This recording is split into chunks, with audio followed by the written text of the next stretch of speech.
Muito bem, meus irmãos, vamos então aos minutos finais, né? Temos ainda duas exposições de Tiago. Eu convido você a abrir o texto de Tiago, capítulo 5. Nós vamos hoje ler o verso 13 ao 18. Aí nos restará só para a semana que vem os versos 19 e 20, estaremos encerrando aí a carta de Tiago. Tiago 5, 13. Diz assim: entre vocês há alguém que está sofrendo, que ele ore. Alguém que se sente feliz, que ele cante louvores. Entre vocês há alguém que está doente, que ele mande chamar os presbíteros da igreja, para que estes, os presbíteros, orem sobre ele e o unja com óleo, em nome do Senhor. A oração feita com fé curará o doente. O Senhor o levantará, e se houver cometido pecados, ele será perdoado. Portanto, confessem os seus pecados uns aos outros, e orem uns pelos outros para serem curados. A oração de um justo é poderosa e é eficaz. Elias, ele era humano como nós. Ele orou fervorosamente para que não chovesse, e não choveu sobre a terra durante 3 anos e meio.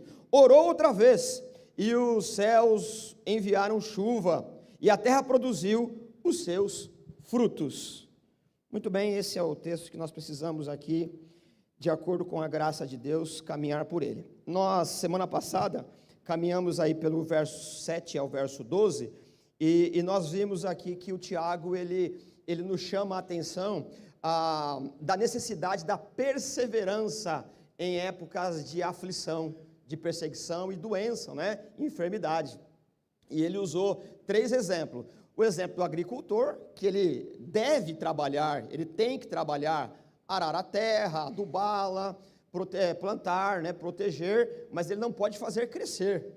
E nisso a gente viu semana passada que o Tiago, ele nos orienta a nos esforçarmos, e aí eu estou parafraseando aqui, né? A nos esforçarmos a trabalhar como se dependesse de nós, sabendo que depende de Deus. Entende esse trocadilho? Nós devemos trabalhar como se a vida estivesse em nossos domínios, mas sabendo na intimidade que não está, né? Esse dualismo, essa dicotomia humana. Trabalhe como se tudo dependesse de você, mas saiba no íntimo que não depende, né? Esse esforço alinhado, coadunado aí com esse pensamento que se a graça não estiver por nós, o nosso trabalho ele não terá a eficiência, a proatividade e coisas dessa natureza. Além da plantação do agricultor, o Tiago também disse que os profetas, eles são os nossos exemplos. E por que ele está usando esses exemplos? Esse é o segundo de 3. Devido à perseguição que nós lemos lá no capítulo 4, do 13 ao 18, do 5, do 1 ao 6. Precisa em época de perseguição, dificuldade, e é a constância da vida, né? Dificuldade. Ter esse tipo de comportamento, continuar trabalhando. E também os profetas, que a vida dos profetas, elas não foram fáceis por conta da contundência da mensagem. Muitos perderam a vida. Você tem ali a galeria dos heróis da fé, por exemplo, em Hebreus 11, que muitos perderam a vida. Mas eles não arrefeceram diante da dificuldade. E por fim, ele usou o exemplo de Jó. E nós discutimos aqui, tomamos um tempo razoável para entender que a palavra que a gente traduz por paciência não é passividade. Aliás, a melhor tradução não é paciência, mas é perseverança. Tanto que algumas Bíblias que traduzidas mais por um tempo, né, mais moderna, vamos dizer assim, ela não traduz por paciência, mas por perseverança. E nós vimos que o Jó, ele reclama. Reclamar aqui não é aquela situação de você murmurar, mas reclamar tem mais o sentido de clamar 2 vezes, de continuar clamando, entende? E você sente no Jó esse desespero que demonstra agonia. Ele diz para Deus tantas vezes, lemos aqui, né? Senhor, eu estava quietinho no meu lugar e o Senhor me pegou pelo pescoço, né? Mas a questão da perseverança é que ele desenvolve uma intimidade com Deus, que ele não desiste da fé, pelo contrário, ele não desperdiça o momento de do relacionamento ser melhorado, desse relacionamento ele não ser perdido. Então, a ideia de paciência não é passividade, não é? Eu até usei alguns termos aqui, que muitos de nós, em nome de uma pseudo-paciência, nós procrastinamos alguma coisa, né? A procrastinação, ou seja, deixar o que precisa fazer agora para depois ou depois, é pecado. Nós precisamos enfrentar a vida com perseverança, né? Então, e quantas vezes nós precisamos reclamar? E o Jó, ele reclama muitas vezes com Deus, e vimos alguns textos aí. Depois dessa questão toda colocada, o Tiago, caminhando para o final, ele vai demonstrar como nós devemos nos comportar, né, nessa perseverança. A vida ela não é fácil para ninguém. Como é que nós devemos nos comportar aí, ok? Então, a partir de toda essa dinâmica do texto, nós vamos então para o verso 13. Entre vocês, alguém que está sofrendo? Ora, essa é uma pergunta retórica, não é? É evidente que nós sofremos, alguns mais, outros menos, dependendo da circunstância da vida. E mais e menos aqui, irmãos, não é desmerecendo o momento de dificuldade, porque aquilo que é de sofrimento intenso para alguns de nós, por conta da maturidade, questões socioculturais, econômicas, formação de caráter, ela nos aflige mais do que o outro. Em contrapartida, o outro, ele lida com mais dificuldade em outro contexto. Então, a vida, ela não tem uma exatidão. O que me faz enfermar, pode ser que para você nem liga. Então, essa leitura da vida, ela precisa ter bom senso. Mas o que eu quero demonstrar aqui, é que essa pergunta do Tiago, se há entre vocês que está sofrendo, ela é uma pergunta retórica, porque aqui a resposta é um retumbante sim. Porque, aliás, lá no capítulo 1, ele já começa a falar de diversas provações, diversas dificuldades, que ela engloba o ser humano que vive num mundo caído. Então, evidentemente, que essa pergunta aqui, ela é respondida sim. Há alguém que está sofrendo, cada um numa dimensão, numa dificuldade, alguns mais, outros menos, mas a vida vai acontecendo. E qual é a orientação do Tiago para quem está sofrendo? Olha só, que novidade que ele vai trazer, né? Uma novidade assim que ninguém sabe, nunca ninguém ouviu falar. Ele oferece, ele demonstra, lê o cardápio da vida, e ele diz, o cardápio, entre vocês, alguém que está sofrendo, que ele ore, ok? Então, quem está sofrendo, deve se exercitar na oração, irmãos. Um homem chamado Spurgeon, ele disse assim, ó, se você não consegue orar, ore para conseguir, entende? Senhor, eu não estou conseguindo orar, Senhor, me ajuda a orar, pronto, já está orando, percebe? Então, a oração, ela é importante na vida cristã, e a oração, ela tem diversas dimensões. Em algumas ocasiões, como hoje aqui, nós oramos de uma maneira coletiva, nós oramos aqui de uma maneira pública. Na publicidade, nós somos econômicos, prudentes. Eu não posso orar com tudo que está no meu coração de forma pública. E aí deixa eu lembrar de um fato que eu acho que já comuniquei em algum lugar, né?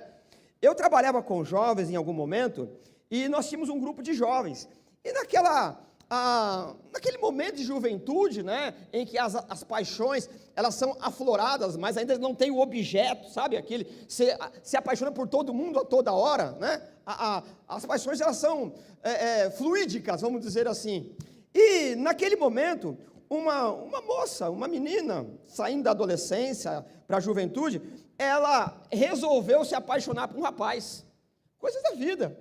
Só que aquilo estava no sagrado secreto dela, né? Porque o rapaz, comprometido, fazia parte ali da liderança dos jovens. E isso foi guardado a 7 chaves. E principalmente acho que as mulheres, quando passaram pela infância, aí já sabem, adolescência, né? Aí um dia, a mãe dela, ela foi orar, ô irmã, vem cá orar. Ela começou a orar. Ela disse, Senhor, abençoa a minha filha, que está apaixonada pelo menino tal. Você não sabe o rolo que deu isso, irmãs. Percebe? Então, é claro, isso é o que? É um didatismo mostrando o quê? Que num lugar como esse, a gente precisa saber como orar. A gente precisa saber quais são as palavras. Alguns de nós passam por dificuldades de enfermidade, A gente fala assim, vamos orar por aquele irmão, porque ele está passando por dificuldade. Porque se falar o tipo de enfermidade, de dificuldade que ele está passando, ele se constrange. O outro não, o outro você tem que falar, é assim. Ô pastor, você esqueceu disso, irmão, percebe? A vida não é fácil, irmã, não é assim. Então, o que eu quero dizer é que nós precisamos desenvolver essa vida de oração em comunidade, colocar diante do Senhor as nossas dificuldades, dialogar com os irmãos, mas existe um sagrado secreto que você precisa rasgar o verbo, e rasgar o verbo é falar na linguagem que você desenvolve com o Senhor, numa intimidade, e é isso que Jesus diz, né? Entra no teu quarto e ali você ora. Não é? Existe também uma prudência na oração, que você não deve ficar contando e orando na publicidade sobre os teus planos. Alguém já disse, aquilo que ninguém sabe, ninguém estraga, entende? Então, nós devemos espiritualizar, o mundo é difícil. O que eu quero chamar a atenção aqui, irmãos, é que você tem que desenvolver uma vida, uma carreira de oração, e ter essa sabedoria para orar, não é? Agora, o que o Tiago quer nos dizer aqui é o que, se há entre vocês alguém que está sofrendo, um sofrimento que está tirando o teu sossego, um sofrimento que ele é impertinente, que ele está causando um sofrimento exacerbado, difícil, você deve fazer o quê? Que ele ore. E aqui nós temos uma questão importante. É claro que nós vamos ver aqui no texto que você deve comunicar às autoridades eclesiásticas, mas aqui o Tiago chama a cada um a responsabilidade da oração. Ele não está dizendo, se você está doente, chama aí para orar, isso daqui a pouquinho acontecerá, mas está dizendo, você tem que orar. É você que tem que desenvolver uma vida de oração. Irmãos, uma carreira cristã, uma carreira de um discípulo de Jesus, ela vai amadurecendo. Eu uso um princípio em sala de aula, na vida pastoral, é mais ou menos assim: o pastor, ele deve trabalhar para ser dispensável, para ser inútil. O que eu quero dizer com a inutilidade? À medida que você vai crescendo, você vai precisando menos das autoridades. É o neófito, é o novo, é o recém-convertido, que ele precisa ser conduzido. Mas à medida que uma igreja vai amadurecendo, os irmãos vão tomando rédea da vida. Uma religião, ou seja, qualquer outro contexto de vida, que faz de você um infantil, dependendo de um sacerdócio que te escraviza na religião, você precisa pensar a tua fé, você precisa amadurecer. Então, um trabalho efetivo de uma liderança, seja ela qual for, eclesiástica, é fazer você amadurecer. Quanto menos você depender de um pastor, no sentido espiritual, no sentido prático da vida, significa que melhor o trabalho está sendo feito. Então, se você segue alguém que cria dependência espiritual, se você segue alguém ou está com alguém que cria uma dependência eclesiástica, sacerdotal, você deve ter cuidado, porque você muito provavelmente está sendo massa de manobra. Isso não quebra o vínculo pastoral, eclesiástico, mas eu quero dizer é que você precisa crescer e você precisa aprender a orar. Se você está sofrendo, que ele ore, né? Justamente por isso você é incentivado a orar. E irmãos, aqui eu não quero ser contra a agenda da igreja, pelo contrário, você precisa vir orar com a igreja, mas você não pode ser dependente de uma agenda da igreja, porque um dia que acabou a energia, um dia que não tem ninguém para conduzir a oração, você fica sem orar. Você precisa ter uma vida constante de oração. Ponto, vamos adiante. Olha só, nós não temos nenhuma sugestão no texto aqui de que tipo de sofrimento, de perseguição o Tiago tem em mente aqui. Ele só diz, você está sofrendo, vai orar. No contexto é a perseguição, no contexto são as brigas, né, as rivalidades que surgiu no meio eclesiástico dessa comunidade aqui. Mas não há uma pontuação aqui, não há nada prescrito. Cada um, a per si, sabe o que é sofrimento. Então você precisa colocar diante de Deus a tua dificuldade em oração. E aí você tem, né, um outro conselho do Tiago aqui. O segundo, há alguém que se sente feliz? Irmãos, a pergunta também é retórica, irmãos, né? É claro que há alguém que se sente feliz. Nós não podemos, né, desenvolver aquele vitimismo. Tem um desenho, né, que vai denunciar um pouco aí da data do meu certidão de nascimento, né, tinha um desenho chamado o Leão da Montanha e o Hard. O Hard, tudo para ele, ó céus, ó vida, ó azar, né? O Leão da Montanha, vamos lá, ele tudo estropiado, tudo arrebentado, nada dá certo, ele, vai dar certo, Lipe, e o Lipe, ó céus, ó vida. Ô, irmão, vamos ser sinceros, né?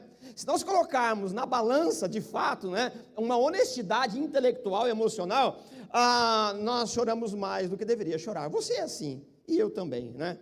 Um problema que ele, de fato, não estou desmerecendo aqui, ele existe, mas nós somos vitimistas.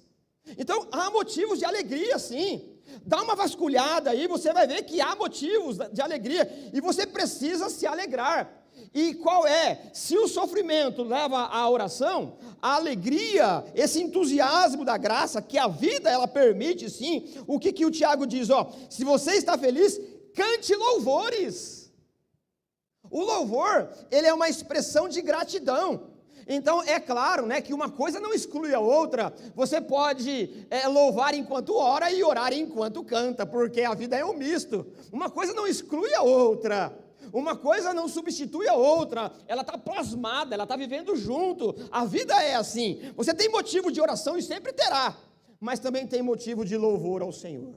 Tem motivo de louvor ao Senhor. Então, está sofrendo? Vai orar. Derrama lágrima, derrama sua alma em oração, mas também você tem motivo para louvar ao Senhor. Os conselhos do Tiago, eles não param por aí, não é? Então, quem está feliz, ele deve ser incentivado a louvar. O termo, e aí eu quero trabalhar rapidinho aqui, o termo louvar aqui, ele denota nessa construção do texto de Tiago, um entusiasmo, uma coragem, uma fé convicta, apesar das tribulações. Então a ideia do louvor, nós trabalhamos aqui um tempo, os Salmos ele trabalha muito essa questão do louvor.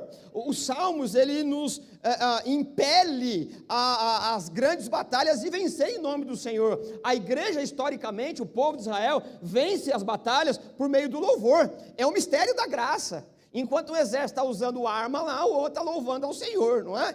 E a coisa acontece de uma forma extraordinária, miraculosa. Então a palavra louvor, se você está feliz, vá cantar ao Senhor, ela denota o quê? Um entusiasmo, uma coragem, uma fé convicta, apesar das tribulações. Inclusive, algumas traduções bastante livres, o texto está dizendo assim, ó, se você está contente, louve para manter a coragem. O louvor é importante. O louvor, ele cria uma adrenalina, desculpe aqui a expressão, uma adrenalina santa, né? Uma coragem que você vai enfrentando as dificuldades com um pouco mais de resiliência. A condição aqui, que o Tiago está nos exortando, é que nós precisamos seguir em frente. E qual é a receita? Qual é o método? Qual é a praxis do discípulo? Orar e louvar. Louvar e orar. Em comunidade e também na vida particular de cada um de nós. O Tiago espera, no louvor, que nós aprendamos a dar o crédito ao Senhor. O que é louvor, se não acreditar os benefícios ao outro? Se não é música pela música. Esse é um problema, né, das músicas humanistas que nós temos. Rompendo em fé, me dá poder de filho. Você que me viu na prova, não me ajudou, você vai ver depois. E coisas dessas baboseiras do mercado aí, né? Mercadológica. E tantas outras coisas. Quando você tem um humanismo que você pode, você está se autocreditando. O louvor é acreditar ao outro os benefícios. Ninguém, num hino bíblico, teológico, escriturístico, da história da fé, ela não se autoexalta. Não é uma motivação meramente humana, como uma adrenalina espiritual que te dá um poder aí para você triunfar. Não, não. O louvor, ele tem a ver com atribuir aquele que é digno de louvor. Se eu sou o que sou, é por conta dele. E isso vai nos fortalecendo, porque quando admitimos que somos fracos, Aí então estamos nos fortalecendo. Não é essa a receita? Então o louvor, ele não pode ter qualquer resquício de humanismo. Todas as vezes que há uma exaltação humana, todas as vezes que há uma alta exaltação, ele já saiu aí do receituário, da prescrição bíblica. O louvor é um reconhecimento a Deus. O louvor, ele é dar crédito àquele que tem todo o domínio, todo o poder e toda a força. A condição, ela é a mesma desde o começo. Sofrimento, perseguição. E você vai orando e louvando a Deus. Aí o Tiago, ele continua indo, né? Ele vai trazendo complicações. Verso 14. Complicações interpretativas. 14. Entre vocês, alguém que está doente? Sim, há. A doença aqui também. A palavra, ela não deixa claro que tipo de doença é, não é? Não diz se é uma doença emocional, se é uma doença física ou qualquer outra natureza aí. A ideia de doença, a palavra aí, ela denota fraqueza física, mas também ela denota uma fraqueza mental e espiritual até. Então aqui está encaixado, aqui está no jogo da palavra, na etimologia, uma ideia de qualquer tipo de fraqueza. Às vezes, e quantas vezes, nós estamos aí saudáveis no corpo, mas nós estamos emocionalmente fragilizados. Bom, é aquele provérbio latino, né? Mens sana in corpore sano, não é? Então a mente sã e o corpo são também, né? Esse equilíbrio. O que eu quero dizer é que o texto não deixa claro qual é o tipo de enfermidade. O fato é que depois de nos convocar e invocar a oração, ele nos convoca ao louvor. E agora, há entre vocês alguém que está doente? Que ele mande chamar os presbíteros da igreja para que eles orem sobre eles e o unjam com óleo em nome do Senhor. Percebe? Aí agora tem a perseguição, dificuldade, você ora. Mas você está doente, você precisa chamar alguma autoridade. E aqui nós precisamos ter um pouco de discernimento, irmãos. Senão nós acabamos divinizando uma figura religiosa. Senão nós acabamos colocando nas mãos de pessoas que estão desprovidas de critério bíblico, pessoas que estão envaidecidas no pastorado ou em qualquer área eclesiástica, e aí a gente empodera, e o empoderamento cria um endemonizamento na personalidade.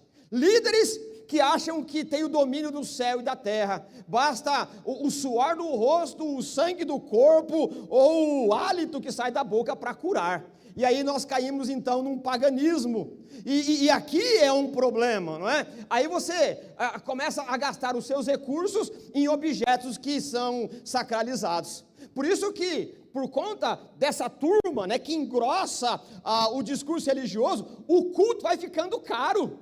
Se tem uma coisa que é cara, é o culto. O culto nesses ambientes, ele é caro, ele é inflacionado, porque numa hora de torpor emocional e dificuldade, você dá tudo que tem, e depois, se resolvesse o problema, teria outro problema financeiro. Aliás, eu discuti isso aqui há 2, 3 domingos atrás, talvez até menos, né? Se você vai em algum lugar e alguém pede tudo que você tem e você dá, na verdade você não está colaborando com o reino de Deus, você está querendo financiar alguma coisa. Isso não é doar de coração íntegro e honesto, né? Então eu até orientei o quê? Você precisa fazer uma reserva técnica, não dê tudo o que você tem, porque na verdade isso denuncia que você não está colaborando, você está financiando. Na Bolsa de Valor, irmãos, acho que dá mais do que aqui, e de forma honesta, economicamente. Você percebe? O que eu quero dizer aqui é que essa ideia de chamar os presbíteros, ela tem uma questão importante, nós precisamos trabalhar com um pouco de calma aqui. Olha só, o doente, ele deve comunicar os presbíteros. Primeiro, você está sofrendo, você ora. Você está alegre, você adora, você louva a Deus. Claro que acontece em reunião de comunhão também. Comunicar à igreja, o presbítero, a liderança, e colocar diante da comunidade, como a gente faz aqui, ela é uma expressão de fé. Ora, irmãos, se você pede para orar, não denota só uma necessidade, denota uma confiança. De alguma maneira, há uma exposição aqui também, vamos orar por tal pessoa, porque ele está fragilizado, e nós vivemos num mundo em que admitir fragilidade não é muito bom, Alguns de nós sofrem de forma demasiada, exagerada, porque não aprendeu a falar com alguém, com um grupo menor, seja o que for, guarda para si. E uma água estancada, ela apodrece. Inclusive, né, e aí a gente vai arrumando vários caminhos bíblicos aqui, aí eu preciso me conter. A gente vive numa sociedade em que o homem não pode chorar. Não é? O homem não pode chorar, mas quando eu olho para Jesus, ele se derrama em lágrima. O Davi, ele chora até perder a força, não consigo andar porque estava chorando. A diferença é ser chorão e aprender a chorar. Irmãos, chorar é uma bênção, chorar nos pés do Senhor é uma maravilha. Eu já disse aqui, se eu precisar chorar, eu não tenho pudor nenhum, eu vou chorar mesmo. Eu não tenho problema, mas é claro, esse equilíbrio, né, a gente não precisa aprender a não criar pessoas que choram qualquer coisa, mas chorar é importante, irmãos. Chorar esvaziar, né, a água parada, ela acumulada, ela apodrece. Chorar com o Senhor é uma bênção da graça. Jesus chorou e tantos outros choraram. O que eu quero dizer aqui, irmãos, que dizer que você precisa de uma intervenção de vida, comunicando por meio dos presbíteros, das autoridades da igreja, é uma expressão de fé. Está dizendo, eu não consigo, eu não posso, fugiu do meu controle, eu preciso orar. É claro que o texto aqui, ele está sugerindo alguma coisa não, né? Ele está sugerindo alguma coisa que não é público, é para chamar em algum lugar. E claro que aqui nós temos que trabalhar essa questão.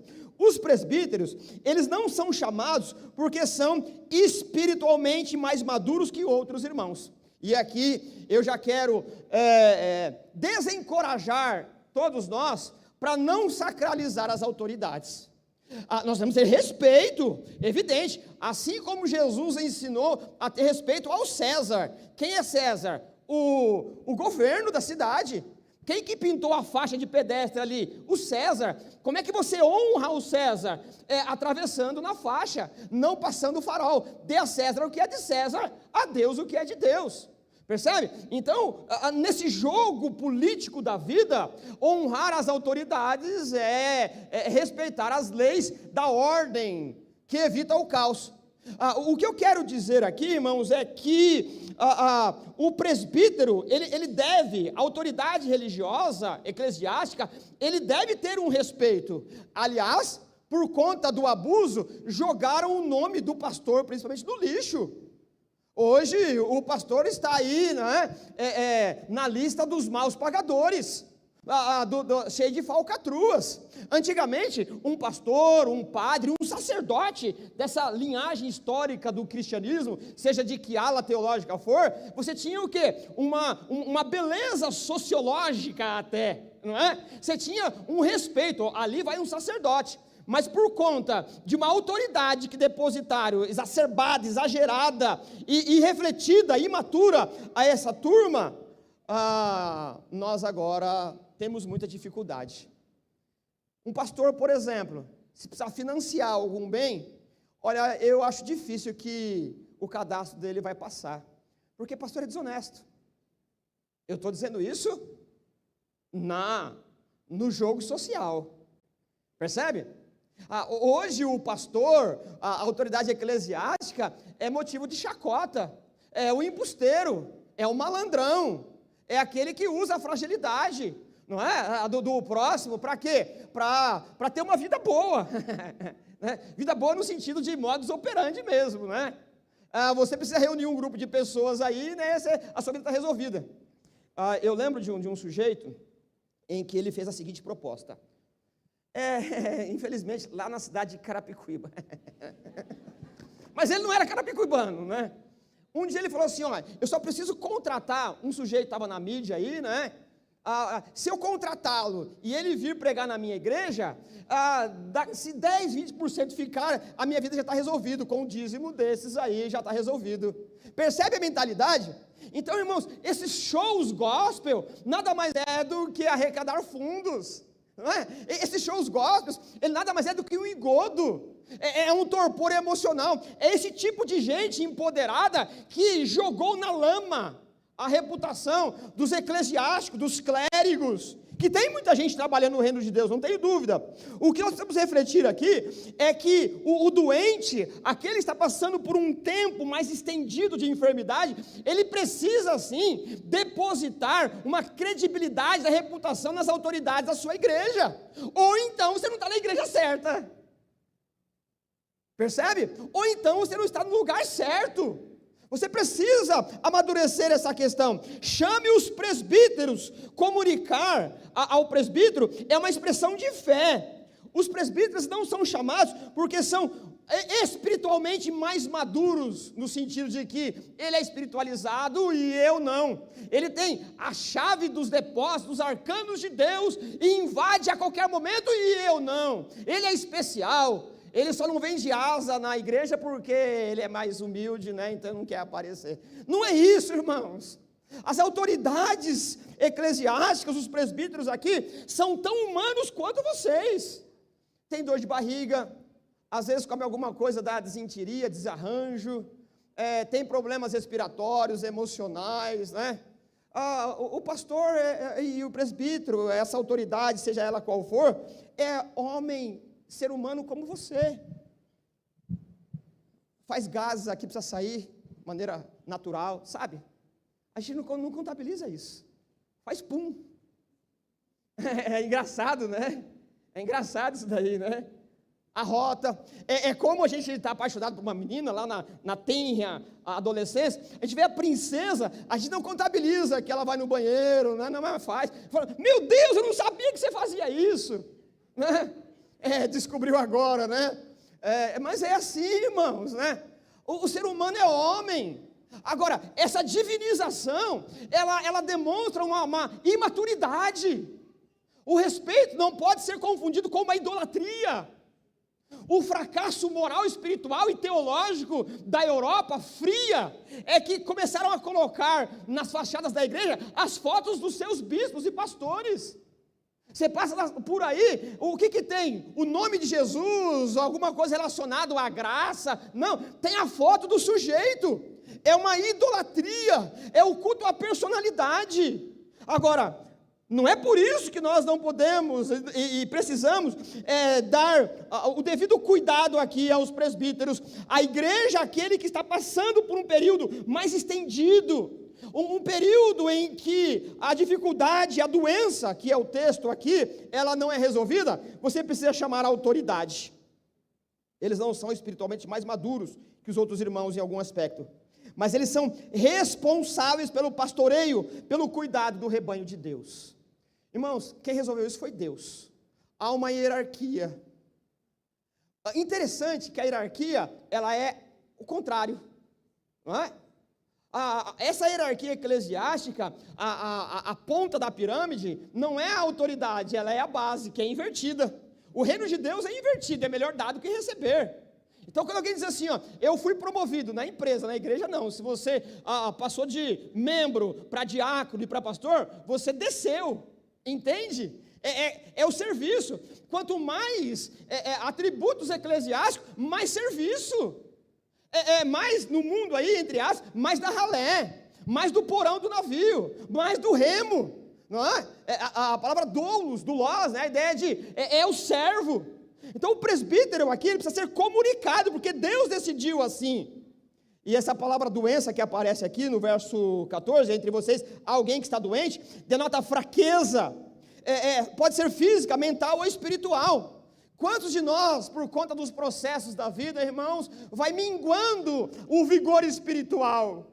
Quantos de nós vai abandonando a carreira espiritual, o amor, a empolgação por Jesus? E eu não estou falando da empolgação na dinâmica da igreja, é do dia a dia. Todos nós somos assim.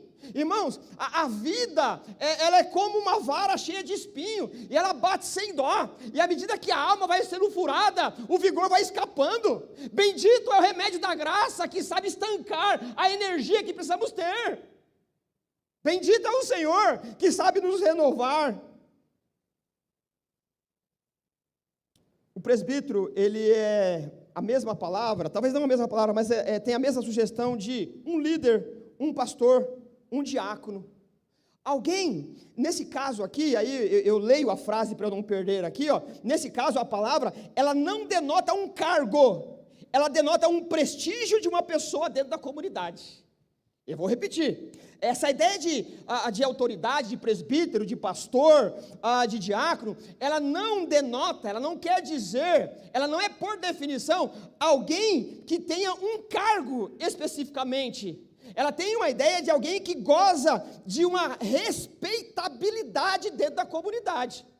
E isso vem por meio do trabalho, por meio da confiança, por meio da graça de Deus, que vai franqueando, vai abrindo os caminhos e fazendo com que a evidência do chamado ministerial está sobre aquela pessoa. Então é possível que haja pastores aqui entre nós que não tenham o reconhecimento pastoral, mas têm o exercício. Não de maneira ampla e abrangente, mas tem o exercício de maneira específica em casos específicos. Percebe? É claro que aqui ele está falando da autoridade da igreja, para que essa autoridade, essa estrutura, ela permaneça. Essa ideia de cuidar dos doentes, ela não é uma novidade do Tiago. Aliás, nada é novidade do Tiago. Ele está bebendo das Escrituras, ele está interpretando, não é? E aí isso se torna para nós fonte bíblica, inspirada.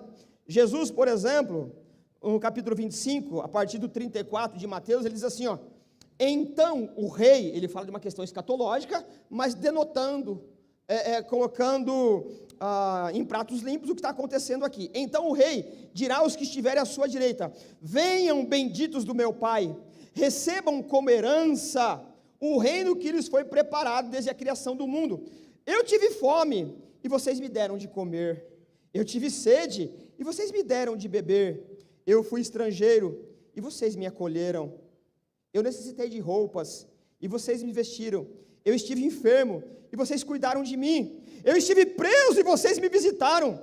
Então os justos lhe responderão: Senhor, quando te vimos com fome e te demos de comer, ou com sede de beber? Quando te vimos como estrangeiro e te acolhemos, ou necessitado de roupas e te vestimos? Quando te vimos enfermo, preso e fomos te visitar? O rei responderá: digo-lhes a verdade, o que vocês fizeram a algum dos meus menores irmãos, fizeram a mim. Irmãos, não é isso que o Tiago está dizendo aqui? Olha só, o capítulo 1, verso 26. Se alguém se considera religioso, mas não refreia sua língua, engana-se a si mesmo. Sua religião não tem valor algum. A religião que Deus, o nosso Pai, aceita como pura e imaculada é esta: cuidar dos órfãos e das viúvas em suas dificuldades, e não deixar-se corromper pelo mundo. Não é a mesma coisa? Não é? Então, onde é que se expressa esse cuidado aqui, né? Essa relação pastoral, esse cuidado entre uns e outros aqui, nessa questão dessa visita íntima. E é claro que aqui nós precisamos caminhar aqui demonstrando que as autoridades, elas têm a obrigação. Bom, um outro problema aqui, que nós não podemos passar de sobressalto, é a questão de ungir com óleo. Bom, o texto está mostrando. Então, essa é a beleza de nós tomarmos um texto e explicar do verso 1 do primeiro capítulo até o último versículo. Porque você não vai escolher texto, você precisa passar por ele. E o texto, ele está sendo concluído, e ele diz assim, ó: chame os presbíteros para ungir. Olha, irmão, se eu fosse escolher de forma temática o que for pregar, eu não ia pregar isso aqui nunca. Percebe?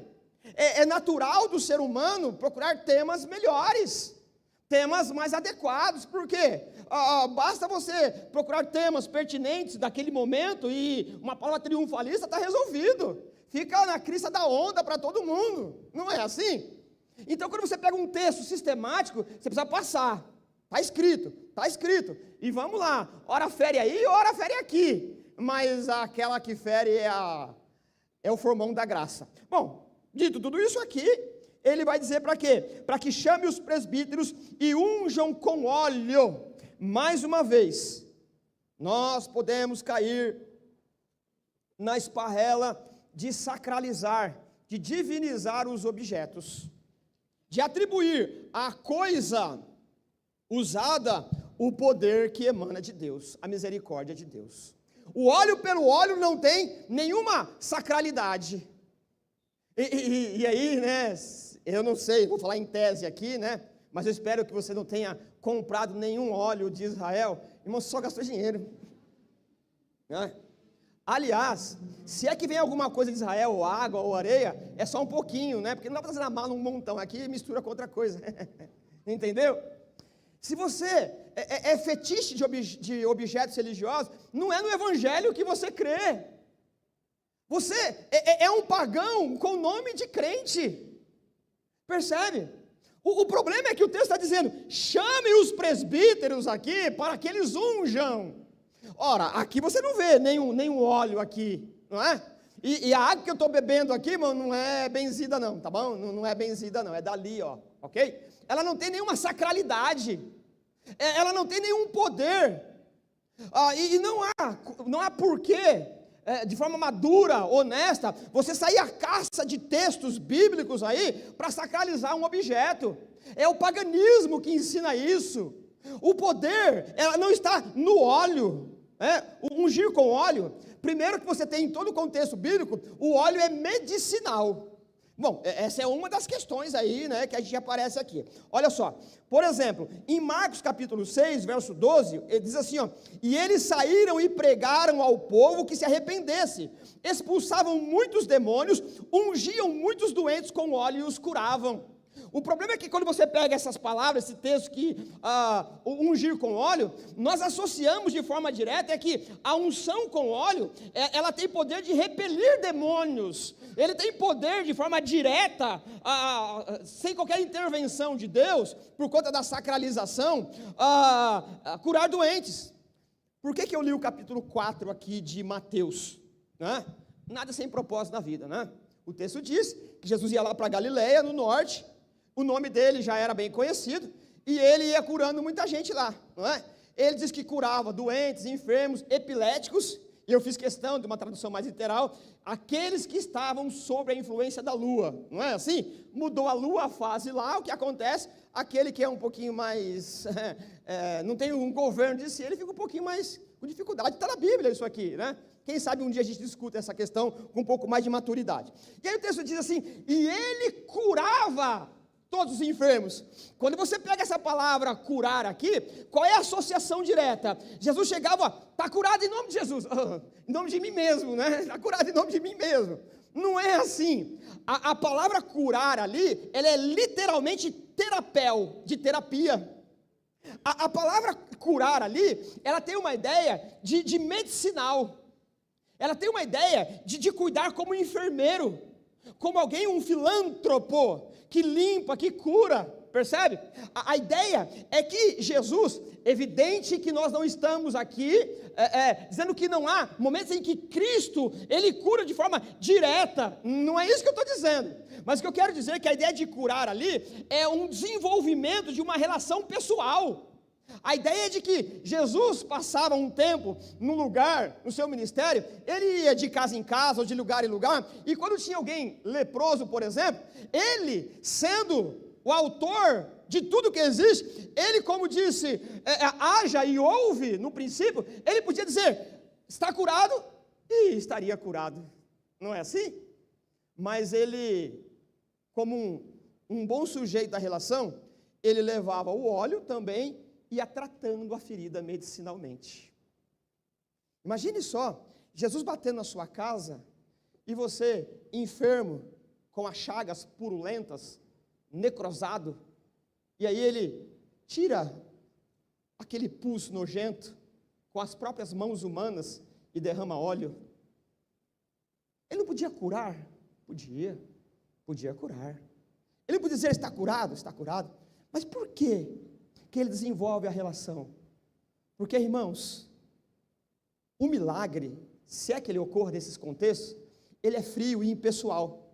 Imagine se Deus me desse agora, e eu não estou colocando o Senhor numa jaula teológica, limitando hermeticamente o seu poder, e dissesse assim, ó, Deus está me revelando aqui que você está com isso está curado. Não estou discutindo a validade disso e a possibilidade de ocorrer. Vamos dizer que ocorra. Eu não sei o teu nome, você foi curado, maravilha, foi para sua casa, e eu vou para a minha, beleza, ocorreu um milagre. Mas a proposta aqui de ungir é uma ideia de constante visitação, é uma ideia de caminhar junto, percebe? Em todo tempo ama o amigo e na angústia ganha o irmão. Você percebe o que está sendo dito aqui? É que a ideia de ungir é uma constância, é passo a passo, é relacionamento, é dia a dia. Se há uma cura aqui, ela é efetiva e traz um benefício, mas a visita ao doente constante desenvolve relacionamento, empatia, comunhão, relação de fé e crescimento da graça.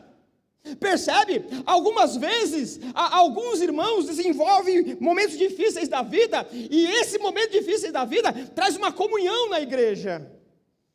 No princípio da minha carreira de fé, eu cuidei por algum tempo de uma irmã chamada Benedita. Eu lembro da irmã Benedita, uma serva de Deus piedosa, uma mulher que, por conta da sua idade avançada, ela não podia ir para a igreja. Eu falei, deixa comigo. Eu fui na casa dela, eu ia constantemente, e eu dizia assim, eu vou consolar essa irmã. Chamava um grupo de irmãos lá, ia lá, e quando eu chegava lá, nós viemos consolar. Essa irmã tinha um sorriso largo, ela tinha um lugarzinho lá, ela tirava um copinho de alumínio, e tirava um dinheiro, e dizia assim, ó, pastor, esse é o dinheiro do culto que eu não fui. E quando a gente começava a cantar e orar, eu saía curado, porque ela estava sabendo aproveitar a graça de Deus, entende? Se Deus tivesse permitido que aquela irmã, ela tivesse resolvido os problemas e pudesse ir para a igreja, eu jamais seria edificado. Eu não usei óleo, mas o dia a dia, a semana, o mês a mês, nos fez ver muitos benefícios da graça. O milagre, muitas vezes ele é frio, e ele serve como capital do comércio religioso. Pode vir aqui, que agora aqui é nós. Como diz aquele povo da Zona Leste. É nós. Pode vir que aqui, né, nós cura mesmo. Não é assim. Não estou dizendo que Deus não possa falar. Mas a proposta é, chame as autoridades e desenvolva pessoalmente o dia a dia. Comece a cantar, a louvar, a orar uns com os outros e chorar. Irmãos, a beleza do Evangelho não está na multidão, está na pessoalidade.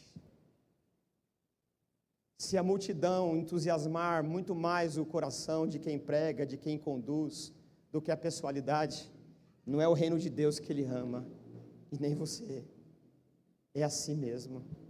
O reino de Deus, ele é construído e edificado na comunhão daqueles que sofrem, e aqueles que aprendem a sofrer na comunhão da solidão do quarto, de quem está sofrendo impossibilidade de estar aqui no culto como hoje, é lá que você vai ser edificado, é porque é lá que derrama a graça de Deus, é lá que a coisa acontece de verdade, é lá que o motor da graça está girando e provocando a energia para que nós tenhamos vitalidade. É isso que ele está dizendo, chame os presbíteros, para que ele tenha essa comunhão e traga para a igreja aqui, para a igreja saber quais são as dificuldades que nós temos. A vida cristã, o discípulo de Jesus, ele não vive no oba-oba das marchas para Jesus. Onde está escrito, vai e marche para Jesus? Onde está escrito isso? Se você puder ler um texto do Spurgeon, 1880 alguma coisa, ele diz assim, Deus não nos chamou para o entretenimento, para a pregação do Evangelho. Onde está escrito, ide e marchai, ele disse, ide e pregai o Evangelho. Marcha para Jesus, esses eventos que enche estádios por aí, acabamos de sair de um desses agora há pouco, na verdade é porque o dia de apertar aqueles botões na urna está chegando, se é que você me entende. Se é que você entende. Massa de manobra daqueles que perderam a comunhão de visitar o doente, que perderam o prazer de chorar com os que choram, de cantar com alegria quando a graça invade o coração e dilata com aqueles aspectos de vida do santuário, da morada do Altíssimo. Quando nós perdemos esse aspecto, a igreja ela se torna apenas um ajuntamento de pessoas que precisam resolver as suas dificuldades do dia a dia. e o mundo cria dificuldade. Ungir com óleo, ela tem uma ideia de andar com o outro dia a dia. Era costume usar óleo medicinal. E tantos textos que eu não tenho mais tempo de ler aqui. Mas o que é interessante, e eu leio de novo o verso 14: entre vocês há alguém que está doente, que ele mande chamar os presbíteros da igreja, para esses orarem e ungirem com óleo em nome do Senhor.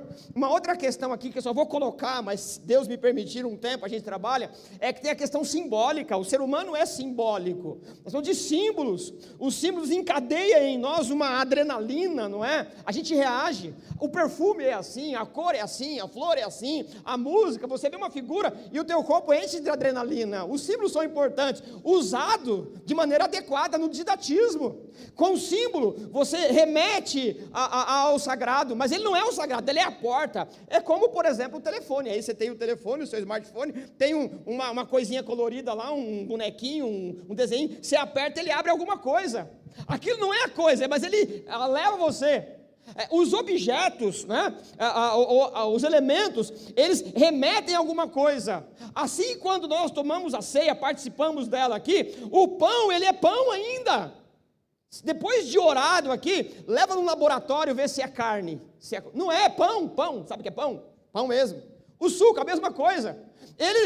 Eu não tenho o poder, imagine se eu tivesse o poder, ou os diáconos, ou qualquer outro, de pegar o pão e orar, e aquele pão se tornar no corpo de verdade de Jesus. Irmão, você não sabe o poder que eu teria. Imagine se eu pego um pedaço de pão, ergo o braço, falo 2 ou 3 palavras mágicas em latim, e aquilo vira de fato o corpo. Aí ninguém me segura. A vaidade. Percebe? Então, quando uma autoridade, ela usurpa ou diz ter esse poder de transformar uma coisa em outra, há um empoderamento terrível. É sobre isso aqui. Há autoridades constituídas por Deus, mas elas não são a própria divindade, elas são o meio didático que te leva a um amadurecimento. E quantas vezes Deus faz isso no meio ou entre o leito? Chame os presbíteros, chame os pastores, para que eles orem. E aí, esse verso ainda, o verso 14, né, diz assim: entre vocês alguém que está doente, que ele chame os presbíteros da igreja, para que esses orem sobre ele e unjam com óleo, em nome do Senhor. A ideia de em nome do Senhor é para que você não atribua a coisa usada na medicinal ali a alguma coisa divinizada. Não, é em nome do Senhor. É o Senhor que está sendo invocado aqui, é o Senhor que está sendo clamado, não é o óleo. É em nome do Senhor, não é o presbítero e não é o óleo, é em nome do Senhor. A simbologia nos deve levar a eles. É a mesma coisa, muitos de nós, por respeito à autoridade, quando vê a pessoa que está imbuída de poder, o corpo reage, simbólico também. Um homem chamado Lloyd Jones trabalha isso num livrinho chamado A Sobrenaturalidade da Medicina. Vale a pena, aqueles que são curiosos, dar uma lidinha lá. Bom, o verso 15 diz assim: a oração feita com fé curará o doente. Percebe, irmãos? Só que aí tem um adendo, porque a ideia de curar aqui, ela não tem uma ideia de que automático, orou, curou, não é assim. Tem um didatismo, irmãos. O sofrimento, ele é didático, e um discípulo de Jesus, ele é burlado, ele é feito, ele é formado no sofrimento. Benditos são os sofrimentos que cada um de nós passamos, bendito é o Senhor que nos empurra para o fogo da aflição. Nós vimos o Jó. Ele diz assim, foi o Senhor que fez isso aqui, E depois ele disse assim: antes eu conhecia o Senhor de ouvir falar, agora eu sei, foi Ele que me empurrou para o fogo da aflição.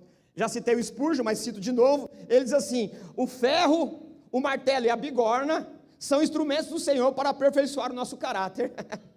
Olha só, o ferro, né, é o que bate, a bigorna é o que sustenta a pancada, o martelo, né, que sustenta, e o fogo para amolecer. O Spurgeon diz: Deus usa isso para tirar as impurezas, Então era costume usar esses óleos. Não, terminando essa parte aqui, nós temos o quê? Sofre, ora, está alegre, cante, está doente, com uma doença que ela demora muito, chama os presbíteros para orar. E aí o verso 15, como nós lemos, a oração feita com fé curará o doente. O Senhor o levantará. Aí vem a questão importante, gramatical do texto. E se houver cometido pecados, ele será perdoado. Quando a gente lê esse texto aqui, nessa tradução, e traduzir é difícil, irmãos. Pode acreditar nisso aí. Traduzir você não consegue fazer o conceito todo do autor, porque você está em outra língua, outra cultura, outro tempo, você se aproxima. A ideia do texto aqui é que o Tiago ele está não sugerindo, mas dizendo que há algumas doenças que elas são consequências diretas do pecado prática ali. Nós não podemos fazer uma leitura imediata. Está doente é porque pecou. Não, a gente vive num mundo manchado pelo pecado. Existem doenças que nós vamos orar e não vai ser curada. O Paulo disse isso, eu orei 3 vezes e o Senhor disse, sabe o que é? A minha graça te basta. Isso, ele relatou antes, eu fui no céu, vi o 3º céu, é assim, é só eu orar, cara, não sabe o que é? Você foi no céu, você é o cara, mas você pode orar que não vai curar coisa nenhuma. Mas o que ele está dizendo aqui é que nós devemos colocar em oração, quando estivermos passando por esse período, chamando as autoridades ou alguém que tenha uma representatividade, por quê? E confessar os pecados. É possível que algumas dificuldades que nós estamos passando é consequência de algum tipo de pecado que nós cometemos. É consequência de uma irresponsabilidade de caráter que nós cometemos. É possível que você precise confessar os seus pecados. E para isso você vai ter que treinar no quarto da oração, Senhor, por que é esse negócio aqui? E você chamar alguém que você confie, não para que ele seja matéria de exposição no domingo que vem. E dizer assim, eu preciso confessar, eu estou assim. A lascívia tem me tomado conta mais do que devia, se é que tem algum limite, né? Isso, aquilo, outro, confessar o pecado. Sabe a beleza do Evangelho? É que você pode confessar seus pecados. Você pode falar, eu fiz isso. Você pode dizer, eu estou achando, eu estou sensibilizado por meio da oração, que isso aqui está relacionado a isso. Aquele que confessa e deixa alcança a misericórdia. É possível que algum tipo de dificuldade está relacionado com algum tipo de pecado da nossa religiosidade fria, de falta de assumir um compromisso de verdade. Porque é muito bom estar aqui num domingo como esse, irmãos, mas durante a semana você nem considera aspectos da sua fé. É possível que você seja um cliente da PIB. É possível que você seja um cliente fiel, já recebeu uma carteirinha VIP. É possível que você é muito bem quisto, e eu também. Mas é possível que nós estamos tratando a nossa fé com muito desdém. E a coisa não vai. A coisa não anda. Falta seriedade. Falta compromisso, que eu não sei dizer qual é o grau. Isso é a per si, cada um do discípulo com o Senhor. É possível que o Senhor está gritando de alguma maneira por meio do sofrimento. Aliás, eu usei a expressão, mas quem usa é o C.S. Lewis, né? O sofrimento é Deus, é o megafone de Deus no mundo, né? Anatomia de uma dor. É possível que Deus está gritando, né? Com o sofrimento, esperando que nós, de forma voluntária, diga para ele, Senhor, me ajude a entender onde eu estou denegrindo a imagem do Senhor, onde eu não estou correto com a minha fé. É claro que você não pode fazer uma associação direta, não é isso, porque no mundo tereis aflições, carrega a tua cruz, é isso. Mas o que o Tiago está dizendo aqui, é que se houver cometido pecado, você vai ser perdoado. A ideia de ser perdoado está atrelado à questão da doença aqui. Então, nós precisamos praticar, precisamos acostumar a prática da confissão. Esse problema, eu escrevi aqui, mas eu preciso ir mais dinamicamente aqui. O problema da confissão auricular, que ela foi praticada na igreja, ela também se tornou uma maneira de domínio, de rédeas curtas. Imagine se eu sou um clérigo numa determinada época da história, e você é uma autoridade na cidade e vem e confessar, e diz assim, eu traí a minha mulher, e você é o prefeito da cidade. Não, faz isso aqui lá, ora lá, reza lá. amanhã eu estou lá falando, sabe o que é? A minha igreja está precisando de alguma coisa, entendeu? Informação desse tipo era capital político.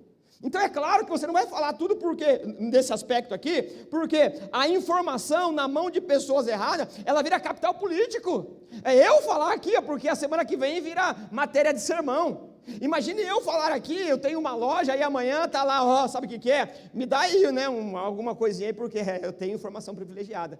Então, a confissão, ela foi caindo no descrédito, e é mais, o mundo, ele é individualista, mas você precisa ter alguém, e a questão aqui do sacerdócio eterno, real de toda a igreja, em que você precisa ter confiança e colocar diante de oração, falar assim, ó, eu acho que é isso aqui, e ora junto, para quê? Para que Deus te perdoe e você se arrependa, e esse tipo de enfermidade atrelado a isso, ele seja superado, e seja um testemunho da graça de Deus. Se houver pecado, isso em todo o tempo está aqui, ó. A enfermidade, ela pode estar relacionada a um tipo de pecado, contudo, não pode ter associação direta, elas são perigosas.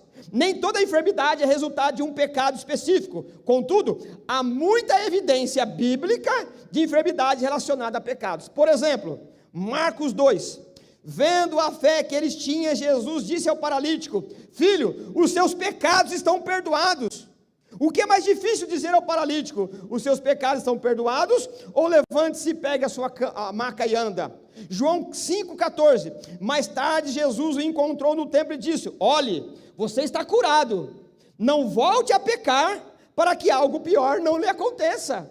Um outro texto, 1 Coríntios 11:30, e eu fiz uma parada aqui, porque esse texto é um resumo de tudo, e o Paulo diz, por isso, há entre vocês muitos fracos e doentes, e muitos que já dormiram. Irmão, isso aqui é sério, irmãos, isso aqui é sério. Essa é uma exortação, nós não podemos esquecer, participar do corpo do Senhor, sem escrutinar o nosso íntimo, as nossas verdadeiras motivações, ela pode ter consequências terríveis. Que o Senhor nos ajude. Verso 16, portanto, confesse os seus pecados uns aos outros, e orem uns pelos outros, para serem curados. Eu volto a dizer aqui, com muita reverência e temor, você não pode fazer associação direta, mas deve considerar. Você deve considerar, porque o texto está dizendo aqui para nós, e aqui você tem a questão de que quem esconde os seus pecados, Provérbios 28:13, não prospera, mas quem os confessa e abandona alcança misericórdia. O que está aqui no cerne da questão é o sacerdócio de todos os santos. Não é? Você não tem um único sacerdote, você é um sacerdote. 1 Pedro 2:9 diz, vocês porém são geração eleita, sacerdócio real, nação santa, povo exclusivo de Deus, para anunciar as grandezas daquele que o chamou das trevas para a sua maravilhosa luz. O que eu quero dizer aqui é que é uma grandeza, fazendo aqui o uso do texto, né? Descendo um pouquinho da questão escriturística, é que há uma grandeza em você admitir que está tropeçando em algum ponto da vida e deixar o pecado. Verso 17, para a gente caminhar, ele usa o exemplo do Elias. Elias era humano como nós. Por que ele diz isso? Porque você sabe, o Elias orou, né? E não choveu 3 anos e meio, alguma coisa assim. Nossa, o Elias! Fala assim, esse cara é humano como a gente. Não há nada de sobrenatural nele. Ele é um profeta, aí ele diz, ó, sabe o Elias? Ele é igual a você. Ele era humano como nós. Ele orou fervorosamente para que não chovesse, e não choveu sobre a terra durante 3 anos e meio. Está dizendo, ó, você também pode orar como Elias. Ele orou e não aconteceu, e depois aconteceu a chuva. Ele era como você. Você pode orar. Isso que eu estou propondo aqui, ela acontece porque Deus é pleno em perdoar. Deus, ele não é mesquinho na graça. Deus está pronto a ouvir a nossa confissão auricular nas orelhas da graça do Senhor, e ele é poderoso para nos sarar. E aí ele termina, ele orou outra vez e os céus enviaram chuva e produziu seus frutos. O que Tiago quer dizer é que o Elias era mortal como nós, Então nós não podemos sacralizar nem o óleo, nem o presbítero, nem qualquer outra pessoa. Não.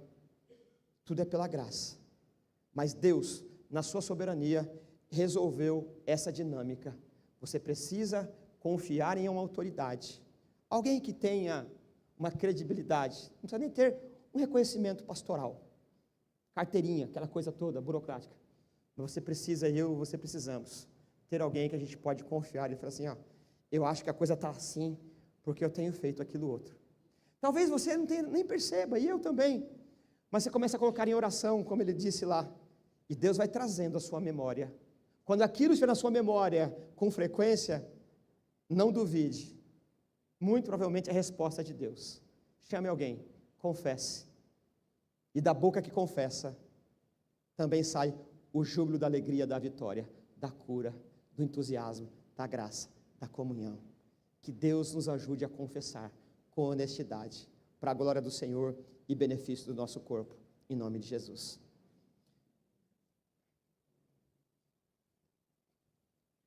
Nos ajuda, Senhor.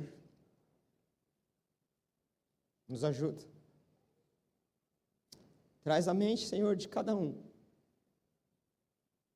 os pecados, Senhor, que tem feito nosso corpo enfermar, doer, aquele peso de consciência, Senhor, que de tão incômodo, Senhor, já faz parte de nós nem consideramos mais. Essa dureza de coração, que a culpa é sempre do outro, do outro, do outro. Nos ajuda, Senhor, de alguma maneira, que o Senhor possa franquear as oportunidades para que nós possamos confessar. Nos ajuda, Senhor, a começar fazendo isso naquela particularidade do quarto onde nós oramos. E depois, Senhor, trazer alguém perto e confessar os nossos pecados. Todos nós precisamos. Que a alegria do Senhor, Pai amado, possa invadir o nosso coração. Depois de nós vencermos esse percalço que é difícil para nós. Essa pedra que se acumulou e é um peso na nossa alma. Nos ajuda, Senhor. Se o Senhor não tivesse interesse de nos curar, o Senhor não usaria a pena do Tiago para registrar. Obrigado pelo remédio da graça. Obrigado, Senhor, pela alegria, do entusiasmo, do perdão. Há perdão na cruz, há perdão no Senhor. A mesa do Senhor é farta em perdão.